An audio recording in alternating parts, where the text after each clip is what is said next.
kasaysayan at makabuluhang pagtitipon ito. Hindi lamang ang mga kasapian at pamunuan ng Kingdom of Jesus Christ, kundi mismo ang iba't ibang sektor ng ating lipunan na naniniwala sa totoong pagdating ng reforma at pagbabago sa isang matinong pamamahala na siyang sinisimbolo ni Pastor Kibuloy, masigabong na pagmalakpak sa politika ng reforma at pagbabago.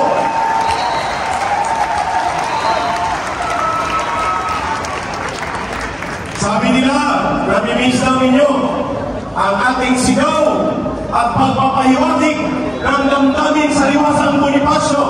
Sabi ko, ang kaibahan lang ng Liwasang Bonifacio at ng Inares Sports Arena, yun ay open space. Ito ay may bubong, pero rally pa rin ito para po sa totoong agenda ng sambayanan ng Pilipinas. Kaya, namimiss lang ninyo ang panawagan, bayan, bayan, bayan ko. Di patapos ang laban mo. Si Pastor Kibuloy, tatalhin mo sa Senado. Kibuloy, tatalhin mo sa Senado. Bayan, bayan, bayan ko. Bayan, bayan, bayan ko.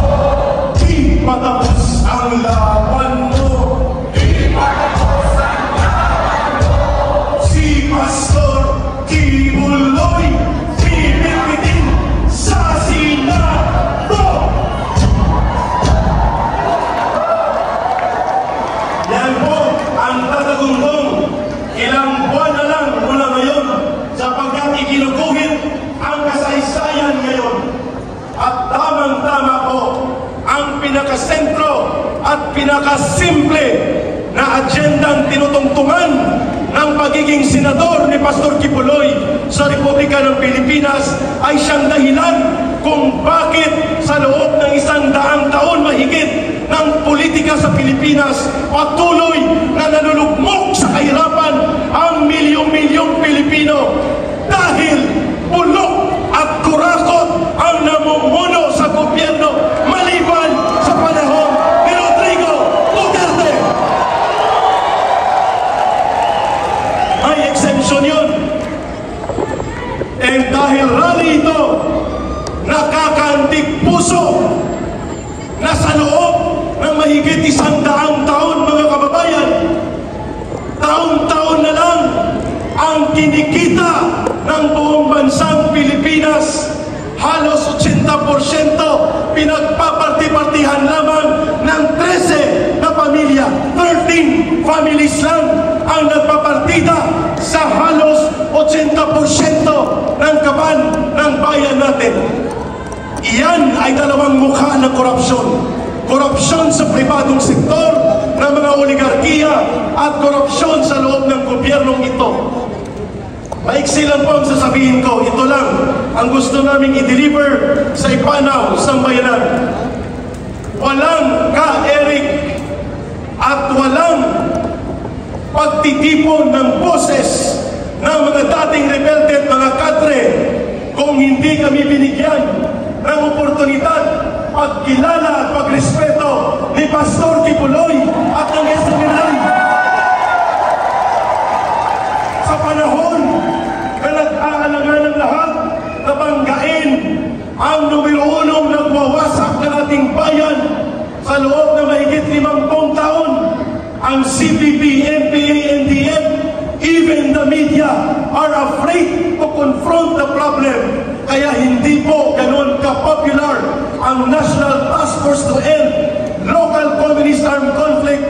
Subalit may isang taong pribado na galing Davao ang nanindigan at kanyang itinaya at nagsakripisyo para sa bansa ito upang labanan, tapusin at lubusang mawala ang numero 1 salot sa ating bayan na nagpahirap sa ating mamamayan, ang CPP, NPA, NDF.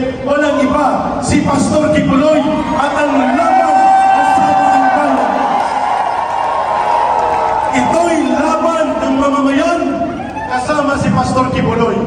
At dahil maiksi lang po ang oras namin, dalawang maiksing linya ng awitin ang aming ilalahad sa entabladong ito. Ang isa ay para sa mga botanteng mamamayang Pilipino. Ang isa ay para kay Pastor Kibuloy dahil nami-miss na natin ang kanyang physical presence.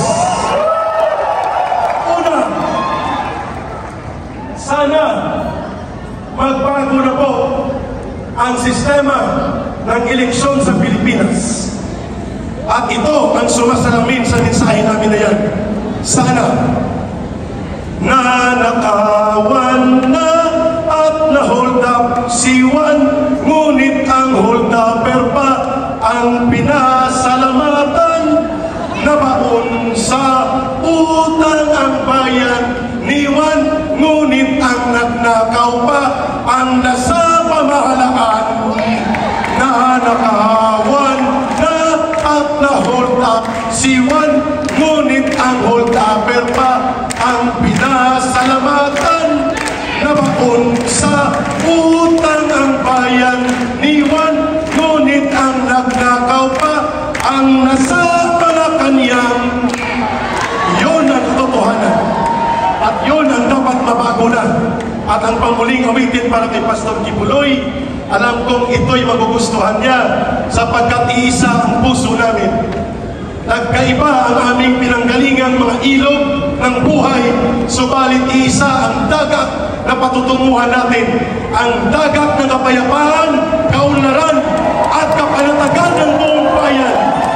We are like rivers coming from different direction, but we will all meet on the same sea, the sea of liberation and the sea of peace and security of this country.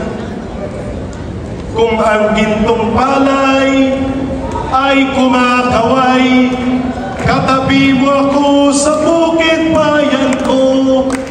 Kung tigang ang lupa at di ka makaluha, ako ang magdidilig. Kung ang bulaklak ay humahalimuya, igagawa kita ng kwentas, Pastor Apollo.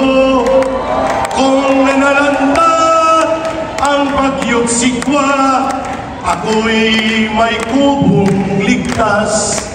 May pag-ibig pa bang higit na dakila sa pag-ibig ko sa'yo, bayan ko? Wala na nga, wala. Tumayo po tayo lahat at ating ibigay ang pinakamasikabong na panawagan na bibitbitin natin, hindi lamang sa loob ng stadium na ito, kundi sa lahat ng panig ng Pilipinas, mula bundok, kapatagan, kanayunan, kalunsuran, sentrong bayan, mga poblasyon, kali, barangay, sitio, puro, na natundong ang boses ng politika ng reforma at pagbabago. Yan ang representasyon ni Pastor Apollo Kibuloy sa Senado. Yan ang binigbitin ng impayong sambayanan. Mabuhay ang bansang Pilipinas. Maraming salamat. Mahalin natin ang bansang ito. Walang ibang magmamahal ito, kundi tayo ng mga Pilipino. Maraming salamat. Maraming salamat, Jeffrey Caeres. Number 18, Ipanao Sambayanan Party List.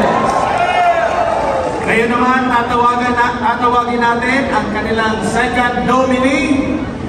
Isa rin sa mga matatapang na nagtatanggol sa bawat Pilipino. Walang iba, Dr. Lorraine Banoy. Isang malakas na palakpak.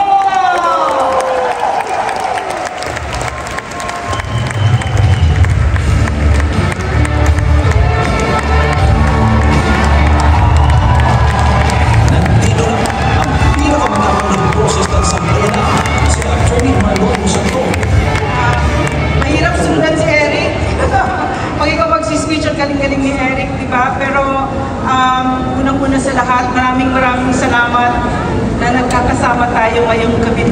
dito sa stadium. So, gusto kong dagdagan sana yung sinabi ni Eric. Ngayon kasi nasa madilim tayo na kabanata ng ating kasaysayan bilang isang bansa. Ang mga namumuno sa atin, mga magnanakaw, mga walang tunay na pagmamahal sa bayan. And I'm sorry to tell the Filipino people that my greatest fear has come to pass. We are now a communist state, and that this country is being run by the CPP, NPA, NDF, and its puppets are Martin Romualdez and Bongbong Marcos. I'm sorry to say that because of their weak leadership, what we are seeing right now, kung nakikita natin ngayon, kasi ako ay nagtrabaho sa NDF-LCAC, alam na alam ko ang galaw ng CPP, NPA, NDF. Ang nakikita ko ngayon ay ang pagkawala na ng ating saligang batas, ang karahasan, political and religious persecution na buong buhay ko hindi ko nakita ito. Fuera ng panahon ng tatay ni Bongbong Marcos, kapangalan niya. Ngayon umuulit ang madilim na kabanata na naman. At sino ang kasama natin dito? Sino ang kasama ng NDF-LCAC mula't simula? Kasama namin dito si Pastor Kibuloy. Nung in-offer niya ang laban kasama ng bayan sa amin, hinindihan ko kasi akala ko may bayad, yung pala wala. At he never once nakialam sa editorial content. Ang sinabi lang niya sa amin, walang matatakot dito. Ayaw niya na magko-communicate kami ng takot. Kasi ang takot, that is the evil, that's the spirit of evil. Yan ang paniniwala namin at yan ang itinuro ni Pastor sa aming lahat. So, at nakita ko yun kahit sa inyo, magkakasama tayo nung KOJC siege kung saan for 16 days in August up to September, yung karahasan ng PNP, ng Marcos administration, ramdam na ramdam natin. Pero naniniwala ako na napakaganda ng mga regalong ibinigay ng napakadilim na kabanatang ito. Unang-una, dun sa impeachment, pinakita na ng 200 plus ng mga kongresista na yon kung sino sa kanila ang pwedeng bayaran na walang mga tunay na pagmamahal sa bayan at justify pa nila ang katiwalian sa gobyerno. Sabi ni Mitch Kahunay, buti na yon na bipera tayo kasi bibigay natin sa mahihirap kaysa wala tayong pera. She is justifying plunder. Ganyan na ang gobyerno ngayon, wala nang moral compass. Ang natutunan ko kay PRRD nung kami nagtrabaho sa kanya, 2 utos, 2 lang. Number 1, huwag kayong magnakaw sa Pilipino. Number 2, magsilbing tayo ng maayos sa gobyerno.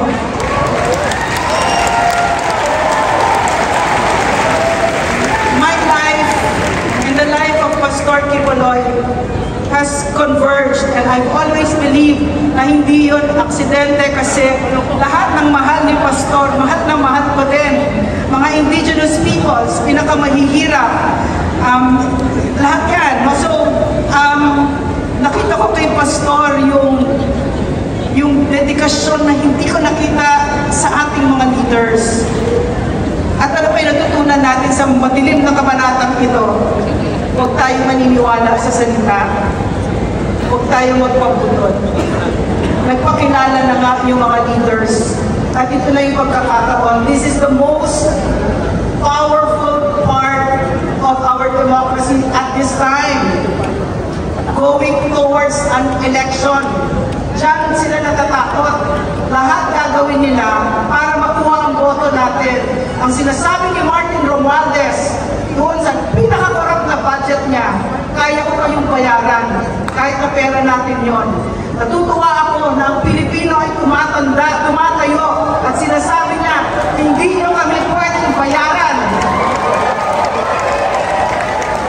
So, in closing, can I just say, panahon ko kay PRRD, umakyat kami sa bundok para doon sa Rano Massacre. Doon sa Rano Massacre, sa Tagum, 73 na mga indigenous peoples ng Tagubanwat tribe ay pinagpapatay ng NPA habang sila ay nagsisimba.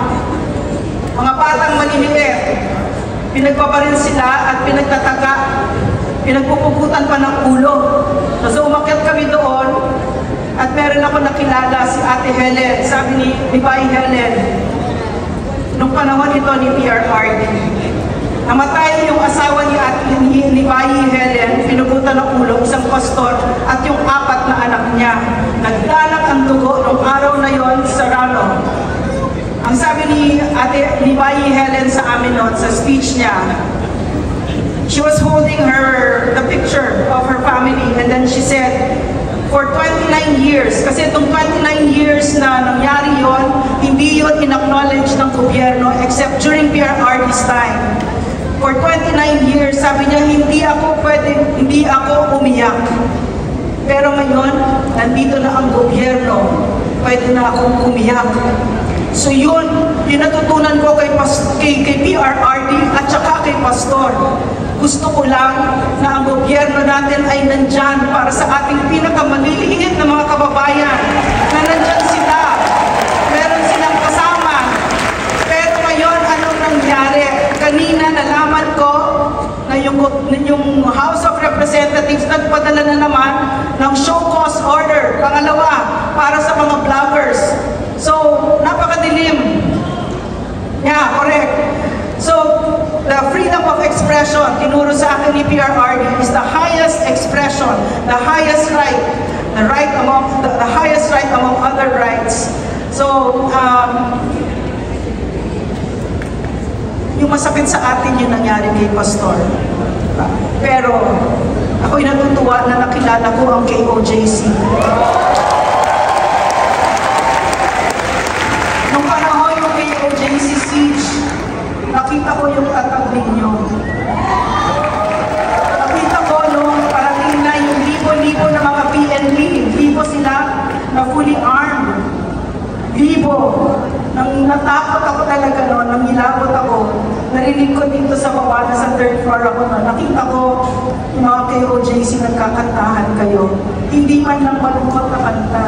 It was a song of victory.